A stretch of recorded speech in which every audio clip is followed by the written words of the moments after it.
முதல்ல போன வாரம் செவ்வாய்க்கிழமை குன்றத்தூருக்கு போய் ஒரு பதிவு போட்டிருந்தேன். நீங்கள் எல்லாருமே பார்த்துருப்பீங்கன்னு நினைக்கிறேன் அந்த பதிவை. ஏன்னா என் கள்ளக்குறிச்சி வீட்டை ஒரு வழக்கறிஞர் டுபாக்கூர், அந்த வழக்கறிஞர் என் கள்ளக்குறிச்சி வீட்டை என்னை ஏமாற்றி வாங்கிட்டான். நானும் ஏறி இறங்காத இடங்கள் கிடையாது. முகநூலில் நிறைய பதிவு பண்ணிட்டேன். முதல்ல குன்றத்தூர் முருகன் கோயிலுக்கு போய் நான் சாமி கும்பிட்டுட்டு, ஐயா உன் பாதத்தில் வைக்கிறேன், அவன் என்னை இப்படி ஏமாத்திட்டான், என்ன படாத பாடு படுத்திட்டான், நீயே கேளு, 2 பேர்த்த வச்சுட்டு தான் நான் வந்திருக்கேன். என்ன அதுல ஒருத்தன் அடுத்த செவ்வாய்க்கிழமையே நான் சிரிச்சுக்கிட்டு இந்த பதிவு பண்றேன்னு நினைக்காதீங்க. என் மனசுக்குள்ள எவ்வளவு துக்கம் துயரம் இருந்திருந்தா இந்த பதிவை நான் போடுவேன். எல்லாரும் ஒரு ஜீவன், அது எனக்கு நல்லாவே தெரியும். நானும் ஒரு ஜீவன் தான். ஆனா கதறி முருகன் கிட்ட கண்ணீர் வச்சுட்டு வந்தேன். ஐயா என் வீட்டை மோசம் பண்ணிட்டான், அவனை நீயே கேளு. 2 நபரை வச்சுட்டு வந்திருக்கேன். ஒருத்தன் அடுத்த செவ்வாய்க்கிழமை வர்றதுக்குள்ள செவ்வாய் 8 ஆக்சிடென்ட்ல பைக்ல வந்திருக்கான். பைக் ஆக்சிடென்ட்ல கள்ளக்குறிச்சி வக்கீல், திமுக கட்சியை சேர்ந்தவன், அரசு வக்கீலா மாறி, அதே எப்படி சொல்றது, அந்த கள்ளக்குறிச்சியில என் வழக்க பதிவு பண்ணாம வச்சிருந்து இங்க எங்க இந்த என்ன பேர் வரலையே, வக்கீலுங்களுக்கெல்லாம் ஆபீஸ் இருக்க, அது என்ன ஆபீஸ், அந்த வக்கீலுங்களுக்கெல்லாம் ஏதாவது தப்பு பண்ணிட்டாக்கா கொண்டு போய் கொடுப்பாங்க இந்த வழக்குங்களை, அங்கேயும் எடுக்காத அளவு ஆக்கிட்டான். இன்னைக்கு நேரே போய் என் இடத்த அனுபவிக்காமையே இறைவன் கிட்ட போய் சேர்ந்துட்டான். இறைவன் கிட்ட போய் சேர்ந்தானோ எங்க போய் சேர்ந்தானோ தான் ஆண்டவனுக்கு தான் தெரியும்.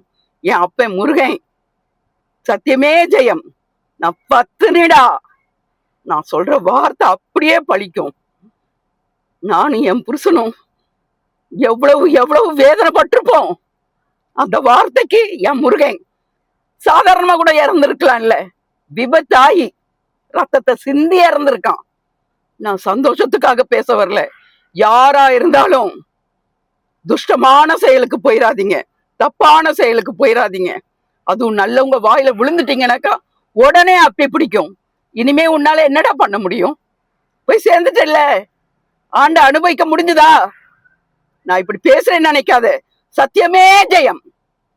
நேத்து குன்றத்தூர் முருகன் கோயிலுக்கு போனேன்.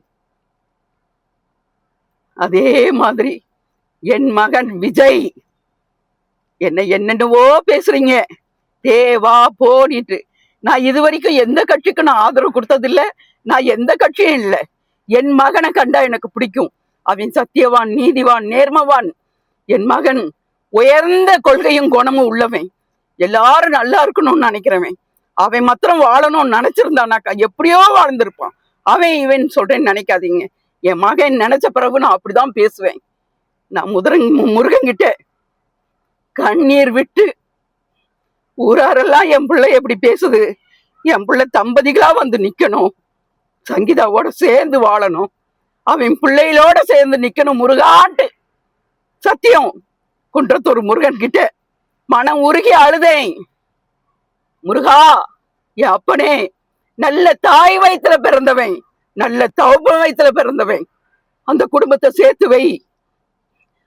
அவங்க 4 பேருமா ஒத்துமையா வாழணும்.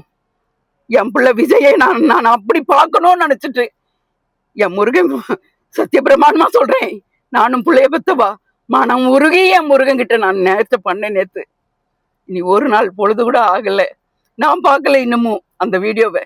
எல்லாரும் பார்த்துட்டு நான் வேண்டினது எல்லாருக்கும் தெரியும். என் பிள்ளை பொண்டாட்டி சங்கீதா சேர்ந்துட்டாங்க. இதோட எனக்கு வேற என்ன சந்தோஷம் வேணும்?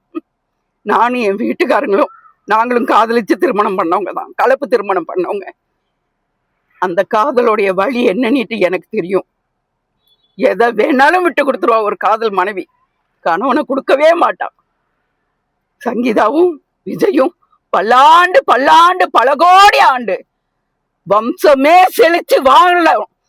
என் பெருமான் ஈசன் அறிய, என் முருகன் அறிய, அரோகரா, வெற்றிவேல் முருகனுக்கு அரோகரா. ஐயா, என் பிள்ளையில சேர்த்து வச்சுட்டே, எனக்கு அந்த திருப்தி போதும். உணர்ச்சி வசப்பட்டுட்டேன். எனக்கு ரொம்ப சந்தோஷமா இருக்கு. நன்றி நன்றி நன்றி, முருகனுக்கு நன்றி.